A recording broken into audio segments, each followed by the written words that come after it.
Hey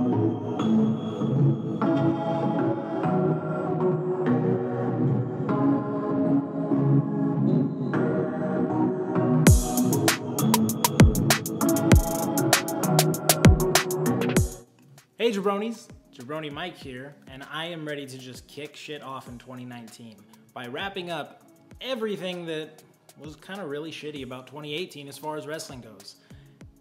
This is going to be probably the worst top 5, so it's kind of like a bottom 5. It's going to be the 5 worst things that happened in wrestling in 2018. All of them come from the WWE. That says a lot. Alright, so let's dive into this pile of shit. Got my notes here. So, in no particular order, but I'm gonna say them like they're in order anyway. Because the last one I'm gonna talk about is definitely the worst, so it's in some particular order. Number 5, Braun Strowman. Like, he's so great, and you have him just built to be this monster. And everyone's bought into it. Like, we're ready. When he's like throwing hooks into like the rafters and pulling things down, like, I'm bought into that, Braun Strowman. You're bought into that, Braun Strowman. At least most of you were. How many times did he just get outright beaten in a championship match? Cleanly. And then he gets stomped because Baron Corbin hit him in the back of the head with a suitcase. Even though Roman Reigns like drove an ambulance into the car that he was inside of, and he was walking. Like, it was just everything that they've done with him since he won those tag titles with that kid at WrestleMania. Almost everything has been a really bad decision. And man, he was even just more believably tough when he was tag champs by himself. Ugh, didn't even really need the notes for that one, because my goodness, what a way to kick it off. So, number 4. Coming at you with the 4th worst thing, commentary. Like, how did the WWE get worse with this? Michael Cole has been bad for so long. He continues to be bad. I mean, it's really not even that long ago Dean Ambrose got his first title opportunity, or I'm sorry, his first title win, and instead of yelling the move, oh, dirty deeds, he says, Dean Ambrose, pedigree, and it really, just that moment encapsulated him as somebody that's commentating. The guy is garbage. Get him out of there. Make him a heel Michael Cole interviewer again. Moving on to other characters. Corey Graves was like really good last year, and really for anything that he's been doing.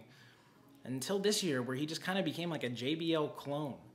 Renee Young has been killing it. I've really been enjoying a lot of the work that she's been doing, but you can't just have one person out of both shows that's keeping you engaged and entertained. Like, sometimes I watch it on mute and I don't even care. That's not good. Moving on. Number 3. And this one's a little more obvious. This was honestly the first one I wrote down. It's just so bad. The same matchups all year. Like, I don't know how many times I actually saw Strowman and Lesnar. I could go back and count. It'd be very unpleasant to actually watch those matches all the way through. But there's so many, like Lesnar and Strowman, Rollins and Ambrose, not to even touch on the fact that we saw them a lot before. Just match, match, match, match, match. If that's supposed to mean so much, the Intercontinental title is supposed to mean so much, why are you just having them clash in a big rivalry for the first time again on Raw? And just having repeated conclusions one after the other, having gimmicks that aren't really working. Rollins and Ziggler, oh my God. The entire tag division. I don't know how many times I have to see the Bar and the Usos. Like, I'm sick of it, dude. I am so over that. The only variety we really saw was in the women's. Whether it was SmackDown or Raw, the women's divisions were killing it. And they were much more attentive to that than they were to the rest of the show. And man, they should have just gave more attention to the women, because they knew what they knew what they were doing there. Not so much with everything else. All right, so number 2, the second worst thing. And I know this is everybody's number 1, I'm sure. But when you hear what I have for number 1, you'll definitely agree. So number 2 is the fact that Crown Jewel really even happened, but also just the entirety of it. So number 2 is Crown Jewel. Ugh. So hosting an event in a country where the leaders have just been accused and seemed as though, and then developed over time, a lot of evidence that they did in fact kill a journalist and then lied about it and tried to cover it up to the world. Didn't work. But anyways, moving past that, Vince McMahon was like, I don't really give a shit, and just decided to host the event anyway, despite the fact that even numerous stars pulled out of the event. John Cena was like, I have nothing to do with that. Everybody that could disassociate themselves from that could afford to definitely did. It was awful. They had a tournament to crown the best in the world, and I don't like to drop F-bombs an awful lot as of late, it seems, because, you know, we're kicking off the new year, New Year's resolution. Holy fucking shit, that was such a bad decision. Why do you have Shane McMahon being the best in the world? I feel like I'm watching you mocking me. Like, oh man, I considered putting this at number 1 so many times, but just, man. Moving on. Unequivocally, this is still the number 1 worst thing that happened in wrestling. James Ellsworth is the fucking worst. He's the worst person. Like, everything associated with that, I don't even really want to get into very explicit details, and I'm not going to. But there were things that were leaked that I saw myself, like obviously censored versions, but it was enough for me to know that that creep was doing all kinds of shit he shouldn't have been doing. And he was taking advantage of the position he had to do it, and very vulnerable people, and just, he's James Ellsworth. That guy's the fucking worst.